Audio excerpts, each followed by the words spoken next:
Malaki na daw yung anak natin. Ano ang comment mo sa mga rumors tungkol sa atin? Parang ikaw lang makakasagot niya. Hindi na ako magtatanong sa iba. Anong message mo sa bashers?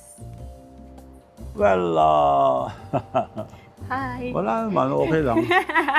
Okay lang dahil yung ba, marites lang. Ano bang ideal girl mo?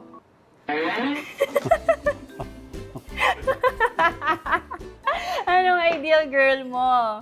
Yung simpleng tao lang. Mhm. Yung kung tawag doon, nakakaya sabihin dito. Ano?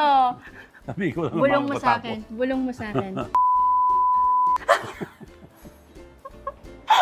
Huwag mo sabihin doon. Kwento ko lang din kung paano kaming nagkakilala. Tagal na, no? Parang 10 years. More than a decade na. Kasi he's a good family friend. Super tropa to ng aking parents. Kaya lagi tayong nai-issue. Meron pa nga daw tayong anak, di ba? Malaki na daw yung anak natin. Si Yan Yan. So, anak ba natin yon?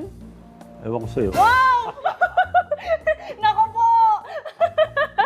Guys, hindi po namin yun anak. Kapatid ko yon and ninong siya nun. Sa lahat ng interview ko, ngayon lang ako nahirapan.